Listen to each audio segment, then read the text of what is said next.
Okay, why don't we go ahead and start? There's a couple more that may be joining us, but as we noticed with the last session in a half an hour, things happen really quick. So we're gonna get this show on the road. Why don't we go ahead and start with introductions? Let's see, Brian, why don't we start with you? Good morning, everyone. I'm Brian Baca. I belong to the Rotary Club of Albuquerque, and I am the treasurer, and I'm also on the Vocational Committee. Oh, awesome. Thank you. And Betty? I'm Betty Young. I'm from Waldville Rotary, and I am the membership chairman and board member. Will be president in a couple of years. Awesome. Thank you. Now let's see. Ronnie, are you with us? I'm still here. Please go ahead and introduce yourself. Yeah, my name is Ronnie Wright. I'll be the president of the Las Cruces Rio Grande Club starting July 1st. Awesome. Thank you. Todd, are you with us?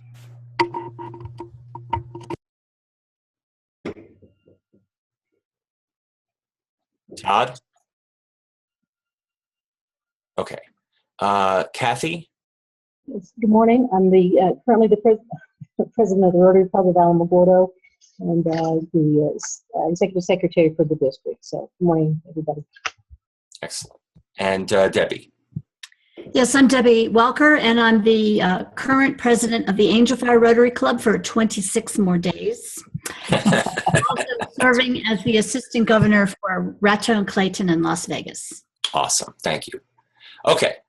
So we're going to talk about vocational service, and the last half hour we were talking about club service, which many of us feel is so foundational that it kind of makes everything else work because it's really serving the membership.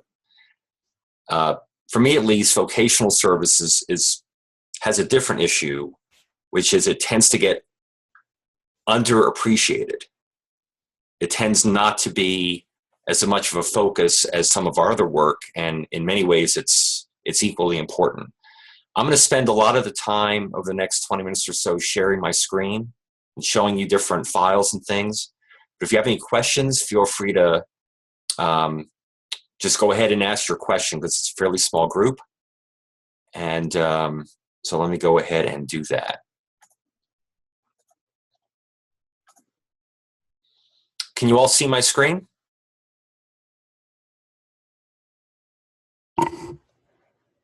Yes. Okay.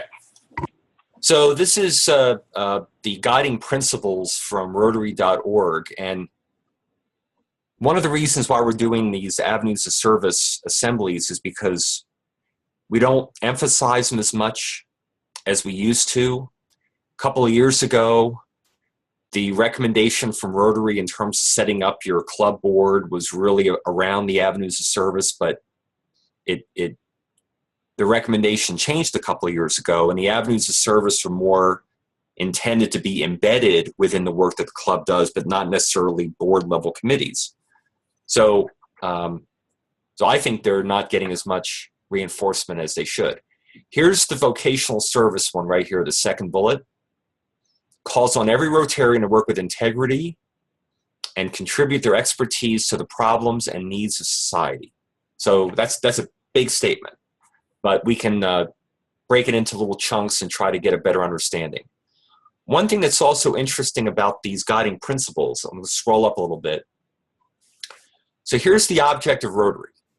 And again, we talk about the four-way test a lot, but we don't necessarily reinforce the object of Rotary as much as we should.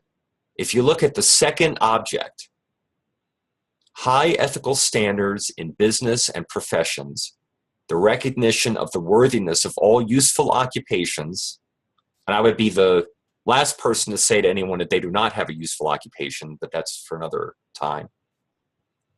And the dignifying of each Rotarian's occupation as an opportunity to serve society. And I think this object really exemplifies what vocational service is all about. And this is what we're going to talk about over the next 20, 25 minutes. It's how do we best capitalize on our vocations, our skills, our expertise to do the work that we want to do as a club. And while we're doing all of that, how do we make sure we do that with high ethical standards. And so I think there's kind of different facets to how this vocational service kind of plays out. We're going to go over some examples. One thing we want to do with these assemblies is we want to hear from you. If you've got a great experience of something your club did in vocational service, we'd like to hear about it. I'll be throwing out some ideas of things that I'm aware of and other examples, but that's kind of what vocational service kind of is at its core. There's a nice document on Rotary.org that's called An Introduction to Vocational Service. I'm not going to go through the whole document. Can you all see this this cover page? Yes. Okay.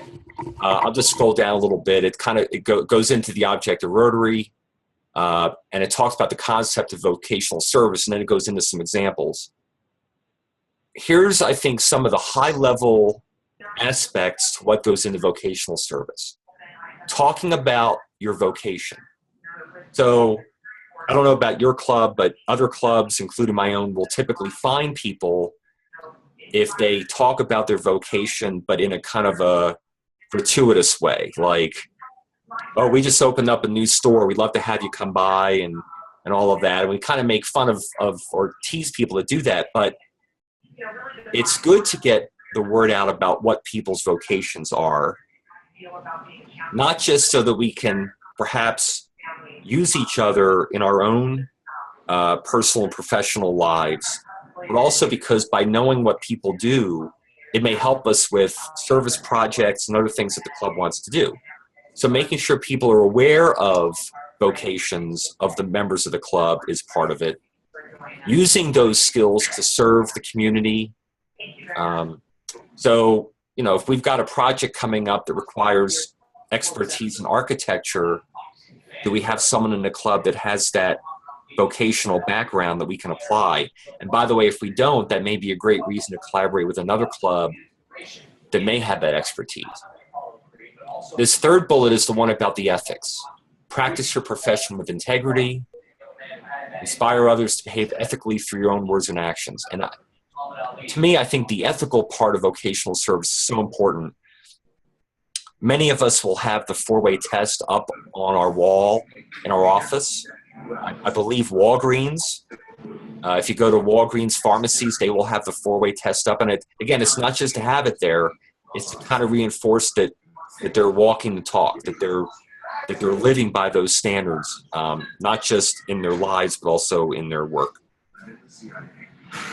Help a young person achieve his or her career aspirations. So there's a lot of interest in our district and a lot of activities around mentorship and helping, you know, young people, whether it's through an Interact Club or through other activities with local schools. That also is part of vocational service because we're using our vocational experience and our background to help and mentor others. So that's another piece of it. And then guiding and encouraging others in their professional development. So again, going back to the mentorship, providing opportunities and guidance. I think young people, and I don't know whether this is true today as it was years ago, but young people look to people in Rotary as how to learn how to grow in your career. What are the lessons learned when you were going through your career? Because not everything may have been rosy, but what were some of the ways that, you know, we got through it that we can help others in their development? So these 5 bullets, yes? Excuse me for interrupting. Hey, if somebody could mute, because I'm having trouble understanding you, so I'm hearing some background noise from someone else. Okay, if others can mute their microphones or mute their phones, I apologize for that, Kathy. I did not hear that. Okay, I think that's better. Thank you. So these are the, I would guess, kind of the 5 overall talking points for what goes into vocational service. And before we get into some of the sharing of best practices, I'm going to bring up a Rio Grande Academy document. In Rio Grande Academy, we teach about vocational service and ethics, and it's quite a significant session. This page has a whole series of ideas and suggestions about vocational service. And by the way, we are recording this. So if you don't have this document, first of all, you can get it from me or from anyone who's with the Rio Grande Academy, but you'll also have this when you, if you want to view the video later. But here's some of the things we talked about: advancing high ethical standards in the workplace, hiring, training, and review for people on within our own companies, in relationships with our customers, vendors, partners. Again, it's that walk the talk. If we're going to live by the four-way test in our jobs and our careers, are we really exemplifying that? And that, by the way, becomes a great recruitment tool. Even if that's not why we're doing it. And people say, boy, I really like the way you're working, and I like the way you respect what I'm saying and all of that. And I would say, well, part of it's because I'm a Rotarian. And that's kind of common to all of us. The classification principle. So as we know, classification is important. It used to be a very stringent requirement for Rotary that there be this diversification of different classifications. I think it's a little bit more lax now because we want people to join Rotary and not, let's say, disqualify someone because they have a similar job. We try to come up with different classifications, but part of a healthy club is having this diversity of different vocations and classifications so that we have those different expertise within our club. And here's some different ideas within the classification principle. Again, talking about your different vocations, tours of other members' workplaces. That's a great opportunity to get out and see what other people are doing, including scheduling a meeting at their place of employment rather than having it at your regular club meeting. And then while you're doing that, inviting young people to those kinds of meetings. So great opportunities, as well as potential members, by the way. Promoting the high ethical standards. We talked a lot about this. Here's a great one, the four-way test essay that Alvin Baca organizes for the district. Great opportunity to kind of, again, reinforce how important ethics is in our jobs and careers. And there's a number of other items here that we've kind of talked about. Displaying the four-way test, we talked about that. So here we get into this weird word of useful occupations. When I first saw this, I was kind of, who are you to judge if I'm in a useful occupation or not? But I think what Rotary is saying here is useful in terms of things that the club wants to do. As I said, going back to this example of a project, if we really need someone in an architectural vocation, that would be very useful for this project we've got coming up where we're going to be doing some kind of architectural work. I think useful, maybe a word I would use more would be relevant to the cause, relevant to what we're trying to accomplish as a club. And many clubs, in terms of their recruitment strategy, will think about and maybe even do something like a classification survey and say, what types of vocations and classifications don't we have that it would be really great if we could have it in our club? It could be someone that's in the media, because a lot of times we don't have someone in a club who has that knowledge and expertise and a networking. So using a classification survey or some means of figuring out what types of vocations could we use, and then when we get into our recruitment, let's see if we can invest a little bit of attention into getting some of those other vocations into the club. And again, if not, maybe that's an opportunity to partner with other clubs who may have those vocations. And then volunteering your vocation, mentorships. And I know the district is very involved with a lot of youth programs. And I think mentorship is one of the best opportunities for Rotarians to help others. And again, if I'm going to mentor someone, I'm going to use my vocation as part of how I can help those people. And it may not only be that, but I'm certainly going to apply what I've learned in my job to help the young people, especially if they're starting to think about what they're going to do in their careers. So these are just a smattering of different ideas that fall under vocational service. What I'm going to do is stop sharing the screen so we can all see each other. So what I'd like to do is hear from you about maybe some experiences that you have with vocational service, maybe some things that you've tried at your club, things that have worked really well that we can share with each other. Anyone have some best practices to share from your own club experience? And please unmute your phone now that or your microphone once now we're opening up to everyone.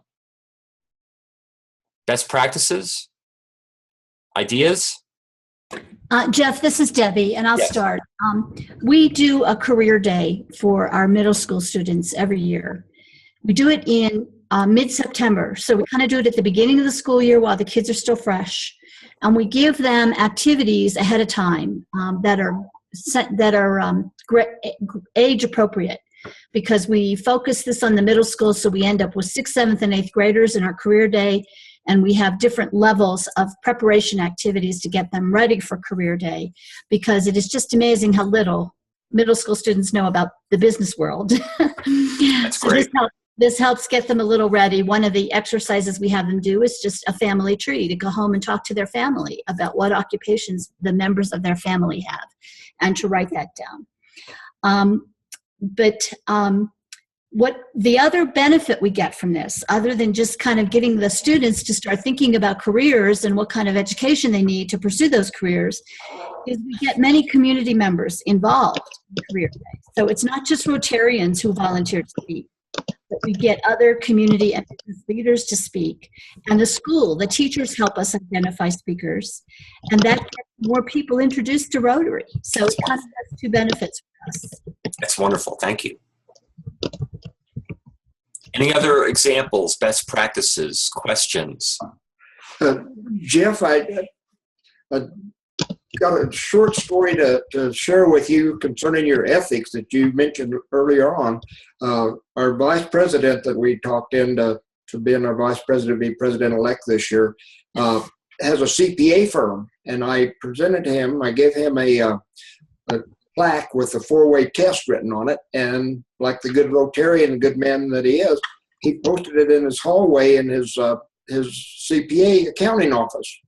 He walked out of his conference room and looked over, and a customer was actually taking an iPhone picture of that and said, "This is so good." And I don't know if he tried to go ahead and go with a, what about a membership and so forth and so on, but it is very powerful to let the ethics come out. And what you said this morning is, I think, again, the major focus of the Rotary Club is the ethics, because it's so easy to work under the table and do something different and take shortcuts and things that aren't ethical, but it'll come back and start biting the organization again if you do that. So thank you for letting me speak again. Oh, that's great, Carl.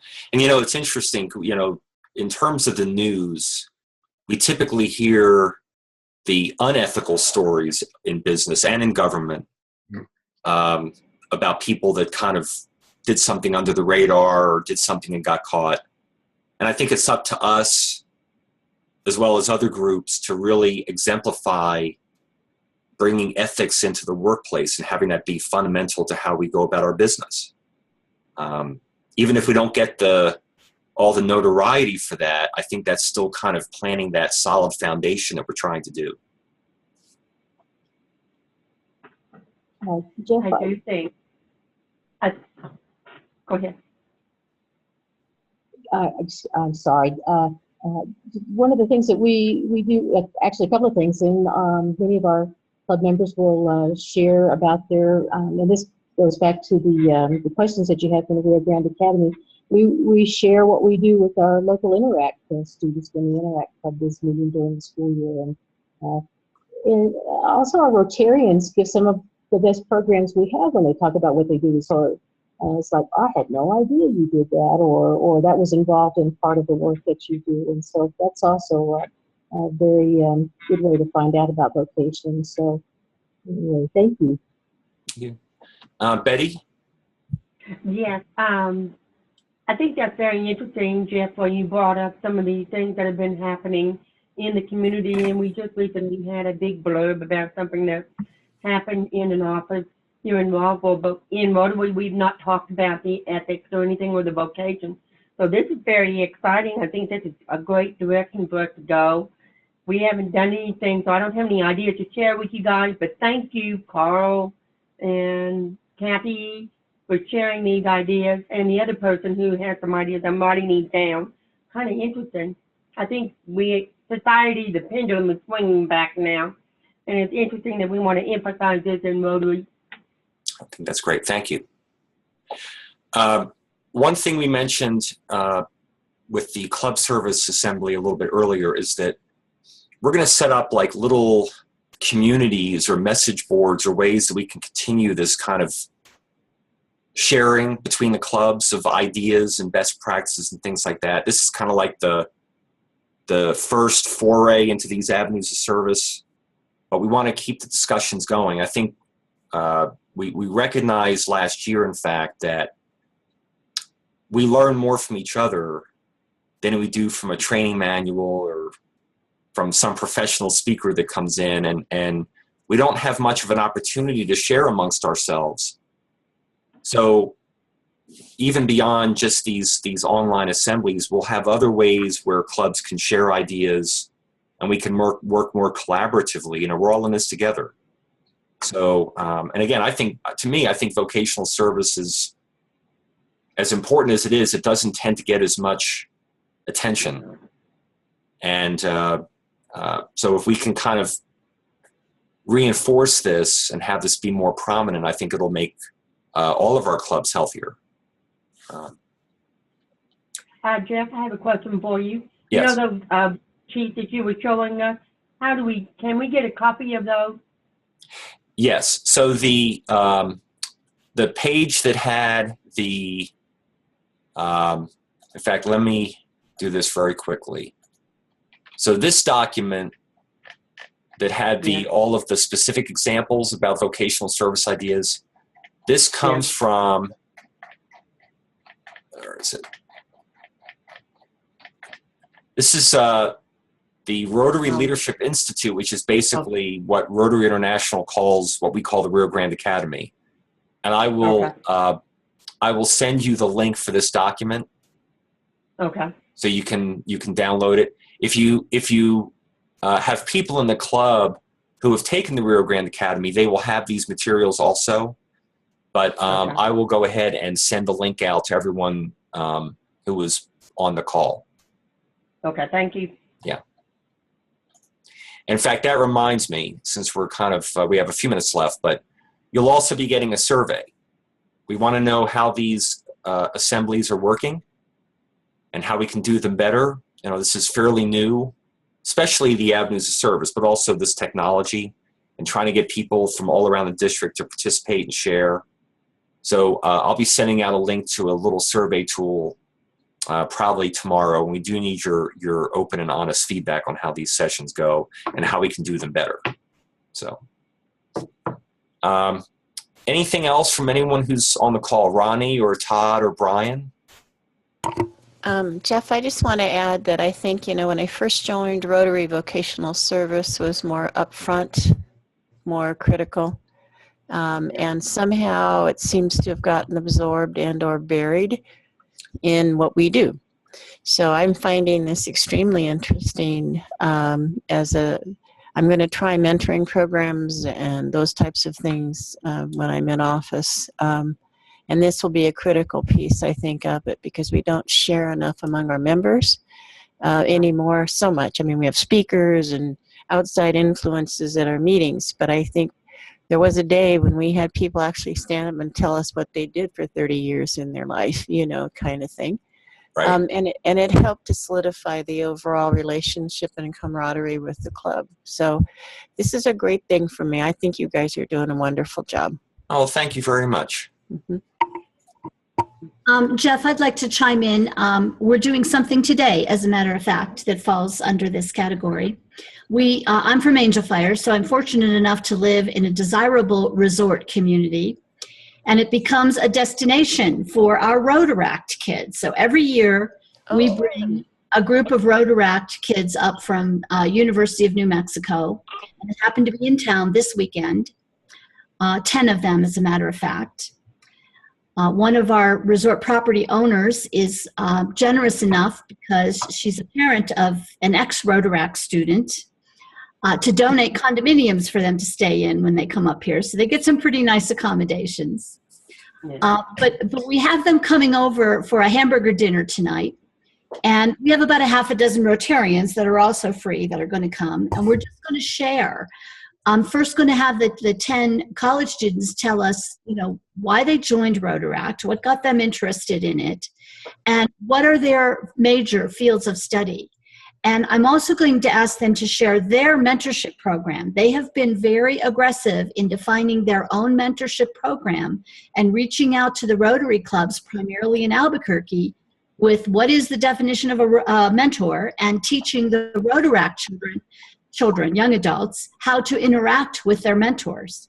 And I just found that fascinating. And our club members need to learn more about their mentorship program. So we'll be sharing some ideas about that too. And then the other thing that I think every Rotary club should do, because I think every Rotary club is located near at least one high school. And I think every Rotary club should sponsor an Interact group if they're not already doing that, and then mentor those high school students and just exchange ideas between the high school students and the career professionals in the club. Agreed. And, that kind of brings up a point that may be obvious, is that these avenues of service are not independent of each other. So when we're doing new generations programs, Interact and Rotaract and all these things, those vocational service opportunities with them while we're engaging them and helping them. So, as you're thinking about, if you're an incoming president or you're on the board and you're trying to wrap your arms around these avenues of service, they're not like these 5 separate buckets of activity. They kind of connect if you're thinking about it that way. And that brings me to one thing I wanted to share really quick. I just saw this couple minutes ago. This guiding principles document on Rotary.org starts with a sentence. It's one sentence just to kind of introduce the 5 right here. Mm-hmm. We channel our commitment to service at home and abroad through 5 avenues of service, which are the foundation of club activity. And I'll just say for myself, first of all, I agree with this. But I'm still kind of surprised that if the 5 avenues of service are the foundation of club activity, that we don't spend more time thinking about them and trying to understand them and do a better job with them. Because I think they are the foundation. And I think it's such a foundation that, as others of you have mentioned, they're not as prominent sometimes. They're kind of under the radar. And as a result, sometimes we're not doing as good of a job with the avenues of service as we could, because they're not getting the same degree of attention that they used to years ago. So, any other questions, thoughts before we close? No. It's been good so far. I'm sorry? It's been very good so far. Thank you. Oh, excellent. Well, thank you. Okay, so we're going to end this meeting.